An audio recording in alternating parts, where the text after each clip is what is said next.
Hello friends, KSR academy commerce institute के YouTube channel पर एक बार फिर से आपका हार्दिक स्वागत है।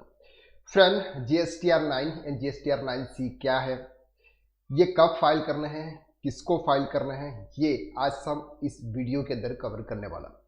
नॉर्मली फिनेंशियल ईयर 22-23 के GSTR 1 और GSTR 3 भी हमने हर मंथली या फिर क्वार्टरली अगर आपने ऑप्ट किए हैं तो वो आपने फाइल कर लिया। दैट मीन्स कि सर अप्रैल 2022 से मार्च 2023 के जो भी आपके GSTR 1, GSTR 3B और GSTR 2A 2B जो भी आपको रिकनसाइल करने थे वो आपने सभी कर दिए।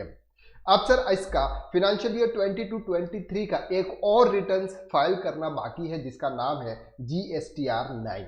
GSTR 9 एक्चुअली क्या है सर, ये एक एनुअल रिटर्न है जो साल में एक बार फाइल किया जाता है और ये एवरी पर्सन को फाइल किया जाता है। किस किस को फाइल कंपल्सरी है वो हम यहाँ पर देखेंगे। GSTR 9 is annual return to be filed yearly by taxpayer registered under GST. Points to be noted. It consists all details relating to outward and inward supplies made received during the relevant financial year, different tax heads, CGST, SGST, IGST and HSN code. Sir हमने previous में 1 अप्रैल से यानी कि 31 मार्च के बीच financial year 22-23 में हमने GSTR 1 यानी कि आउटवर्ड सप्लाई, इनवर्ड सप्लाई हमने GSTR 2B और हमने जो पेमेंट किया GSTR 3B के अंदर वो सब हमने कर लिया है। It is consolidate all the monthly and quarterly return. अब सर GSTR 9 जो है जो आपके पूरे साल के जितने भी आपने रिटर्न फाइल किए हैं उनका एक कॉन्सोलिडेटेड रिटर्न है। अगर उसमें आपने कोई भी मिस्टेक की है वो मिस्टेक आप GSTR 9 के अंदर रिजॉल्व कर सकते हो। अब सर आपने GSTR 1, GSTR 3B के अंदर जो भी मिस्टेक कर दी और आप उसका करेक्शन नहीं कर पाए और आपको बाद में पता चला तो आप GSTR 9 में आप करेक्शन उसका कर सकते हो। उसका जो भी आपने मिस्टेक की है वो आप GSTR 9 के अंदर अपडेट। ये आपका उस ईयर का 22-23 का फाइनल रिटर्न माना जाता है। अब सर हम बात करते हैं कि ये रिटर्न किसको फाइल करना। All taxable person registered under GST must file their GSTR 9. However, the following are not required to file GSTR 9. Every person जो कि GST के अंदर रजिस्टर्ड है उनको फाइल नहीं करना है एक्सेप्ट किनको, taxpayer opting composition scheme, जिसने कंपोजिशन स्कीम्स ले रखी है वो GSTR 9 फाइल नहीं करेंगे। Casual taxable person, input service distributor, non resident और person TDS under section 51 of CGST act, ये जो पर्सन से इनको सर GSTR 9 फाइल नहीं करना है। तो सर बचा कौन, सर रेगुलर टैक्स पेयर जो कि एवरी टाइम आपके GSTR 1, GSTR 2A 2B और GSTR 3B फाइल करता है उनके लिए ये रिटर्न है GSTR 3B जो कि ये एनुअली रिटर्न होता है। अब सर उसकी ड्यू डेट क्या है, सर उसकी ड्यू डेट है फिनेंशियल ईयर 22-23 की 31 दिसंबर 2023। ये जो हमारा अभी दिसंबर जो भी डेट आ रही है वो उसकी सर ड्यू डेट है। अब सर इसका टर्नओवर भी कोई मैटर करता है कि सर कितना टर्नओवर हो तो हमको GSTR 9 फाइल करना। तो यहां पर सर आपको टर्नओवर की लिमिट दे रखी है। अगर आपका annual aggregate turnover 2 crore rupees तक है, आपका annual aggregate turnover 2 crore rupees तक है तो आपको GSTR 9 फाइल करना आपके लिए कंपल्सरी नहीं है।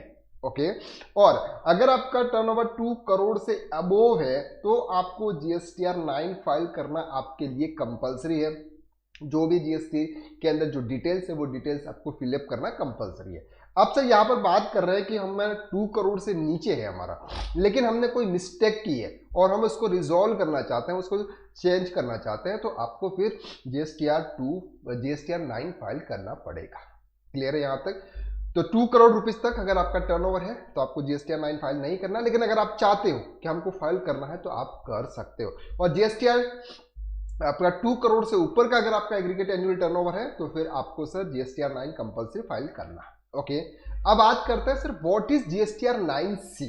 GSTR 9 हमने देखा कि सर ये आपका एक एनुअल रिटर्न होता है। जो भी आप अप्रैल से लेकर मार्च के बीच में जो भी सेल्स परचेज करते हो उसकी पूरी एक डिटेल्स आपके GSTR 9 के अंदर आ जाती है। अब बात करते हैं GSTR 9C। GSTR 9C एक रिकंसिलेशन स्टेटमेंट होता है। Every registered person under GST whose turnover during the financial year exceeds the prescribed limit ₹5 crore. Sir जिसका भी 5 करोड़ रुपीस से ऊपर का टर्नओवर है उनके लिए GST ऑडिट एप्लीकेबल है और जिनका भी जीएसटी ऑडिट होता है उनको GSTR 9C reconciliation statement file करना जरूरी है। Must prepare the reconciliation statement from GSTR 9C self certified before filing on the GST portal. आप जिस सेल्फ सर्टिफाइड से आप कर सकते हैं। GSTR 9C statement for reconciliation between क्या है sir, annual return GSTR 9 file. Sir आपने जो भी एनुअल रिटर्न आपने जीएसटीआर 9 फाइल किया, आपको सर 2 करोड़ के ऊपर टर्नओवर पर जीएसटीआर 9 एप्लीकेबल है, तो जीएसटीआर 9C भी जो भी फाइल करता है उनके लिए जीएसटीआर 9 भी एप्लीकेबल है, वो जीएसटीआर 9 उन्होंने फाइल कर लिया। And the figure as per audited annual financial statement of the taxpayer. Sir आपके जो भी फाइनेंशियल स्टेटमेंट होते हैं, ट्रेडिंग प्रॉफिट एंड लॉस और बैलेंस शीट्स आपने ऑडिट किया, उसके अंदर जो भी करेक्शन है, जैसे उन दोनों को सर क्या करते हैं, रिकंसिलिएशन करता है, उन दोनों को रिकंसिलिएशन करते हैं। और ये जो हमारा रिटर्न है, ये रिटर्न होता है सर आपका जीएसटीआर 9C। उसकी भी ड्यू डेट है सर आपकी 31 दिसंबर 2023। पहले आपका जीएसटीआर 9 फाइल होगा, इसके बाद ऑटोमेटिकली आपके पोर्टल पर जीएसटीआर 9C भी आ जाएगा। ओके, तो ये था सर नॉर्मली जीएसटीआर 9 और 9C क्या होता है, किसको फाइल करना है, उसका एनुअल एग्रीगेट टर्नओवर क्या होना चाहिए, उसका एक डिटेल्ड वीडियो हम जीएसटीआर 9 कैसे फाइल करते हैं वो भी हम लाने वाला है। अगर आप प्रॉपर जीएसटी पढ़ना चाहते हैं तो आप हमारी क्लासेस हैं टैक्स कंसल्टेंट की, आप उसको ज्वाइन कर सकते हो। तो आज के लिए बस इतना, नेक्स्ट वीडियो में हम फिर मुलाकात करते हैं, तब तक के लिए थैंक यू सो मच।